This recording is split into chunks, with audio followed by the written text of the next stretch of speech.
მოგესალმებით, მე ვარ ვახო ჩოჩია და ეს არის ჩემი საავტორო გადაცემა ბაბლს მიღმა. სირიაში ბოლო ერთი კვირის მანძილზე განვითარებულ მოვლენებს თავისუფლად შეგვიძლია უწოდოთ პოლიტიკური და რელიგიური ნიშნით წმენდა. დასავლურ მედიაშიც კი ვერ მალავენ იმ რიცხვებს, თუ რამდენი მშვიდობიანი მოქალაქეა მოკლული. მათ შორის ბავშვები, ქალები და მოხუცები. ამ ბრუტალობას ჩადის ბაიდენის ადმინისტრაციის მიერ და ევრობიუროკრატების მიერ დემოკრატიულად და პროდასავლურად გამოცხადებული იბრაჰიმ ალ-შარი და მისი დაუნდობელი რეჟიმი. სირიის ახალი რეჟიმი ქუჩებში დემონსტრაციულად ხოცავს, ვიდეოებს იღებს და მათ სოციალურ ქსელში თავმომწონედ ათავსებს. ხოლო ჩადენილ მკვლელობებს კი ამართლებს იმით, რომ კლავს მხოლოდ იმ ადამიანებს, რომლებიც ასაცაც უჭერენ მხარს, ან წარმოადგენენ რელიგიურ უმცირესობებს, მათ შორის ქრისტიან მოქალაქეებს.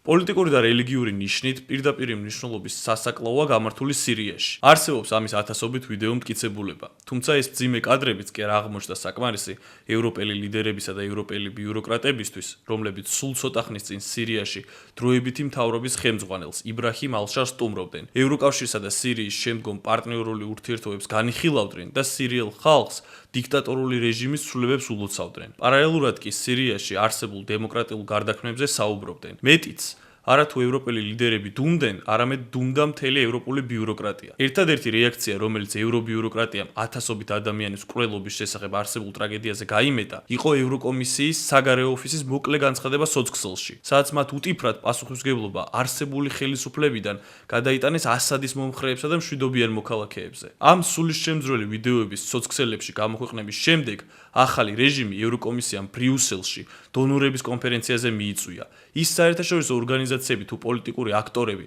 რომლებიც ან ხმას არ იღებენ ამ მასობრივ მკვლელობაზე, ან მეტიც, საერთოდ ლეგიტიმაციას აძლევენ ქუჩებში ხალხის ხოცვას, შფოთავენ საქართველოში თითქოს და დემოკრატიის უკუსვლაზე. აკრიტიკებენ საქართველოს მოქმედ ხელისუფლებას ძალადობრივი აქციების წინააღმდეგ პროპორციული ძალის გამოყენების გამო, ხოლო იმ პირებს კი, რომლებიც საჯარო მოხელეებს და საჯარო ინსტიტუციებს მოლოტოვის კოქტეილებს ესროდნენ, პოლიტპატიმრებს უწოდებენ. ამ ევროპელ თანამდებობის პირებს შორის არიან ის ხალხი, რომლებმაც მოიცალეს იმისთვის, რომ პოლიციელზე ფიზიკურად თავდასხმელი მზია ამაღლობელის გათავისუფლება მოეთხოვათ საქართველოს ხელისუფლებისთვის, ხოლო სირიაში დატრიალებული ეს ტრაგედია კომენტარის გარეშე დატოვეს. მაგალითად, სირიის ახალ პრეზიდენტს ხვდებიან და დემოკრატიად მოიხსენიებენ გერმანიის საგარეო საქმეთა მინისტრი ანალენა ბერბოკი და საფრანგეთის საგარეო საქმეთა მინისტრი ბარო. აღნიშნული წარმოადგენს დანაშაულებრივ ორმაგ სტანდარტს და კიდევ ერთხელ ცხადყოფს იმ უსამართლო მიდგომას, რომელსაც deep state-ის დავალებით ევრობიუროკრატები ასე გულმოდგინედ იჩენენ საქართველოსა და ქართველი ხალხის ნების წინააღმდეგ. გარე მავნებლებს კი ემატება საქართველოში არსებული deep state-ის წვრილფეხა აგენტურა, რომლებიც დემოკრატიულ და პროამერიკულ პროცესებს უწოდებენ სირიაში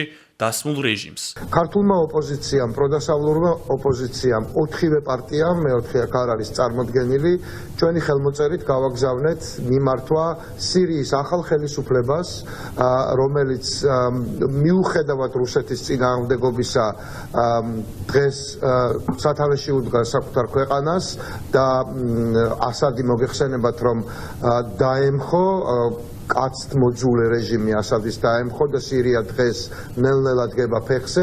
დემოკრატიული ძალების გამარჯვებად ასაღებდნენ სირიაში მიმდინარე მოვლენებს და ანონსებდნენ, რომ საქართველოშიც მალე მსგავსი პროცესები დაიწყებოდა. საბედნიეროდ, ბიძინა ივანიშვილმა და საქართველოს ხელისუფლებამ საქართველოს ააცილა უკრაინიზაცია და კიდევ ერთხელ გამოჩნდა, თუ რამდენად გონიერი და ეროვნული ხელისუფლება ჰყავს საქართველოს და რამდენად უპასუხისმგებლო და გარედან მართული ოპოზიცია. ის, რაც უკრაინაში მოხდა და ის, რაც სირიაში დღეს ხდება, არის deep state-ის მიერ აღსრულებული და გამართული მორიგი დანაშაული. რისი გეგმაც ჰქონდათ ჩვენთან მიმართებაში და რის შეკავებაც მოახერხა ჩვენმა ხელისუფლებამ. დღეს ამ თემით გემშვიდობებით. შევხვდებით მომდევნო კვირას კვლავ ეთოქზე.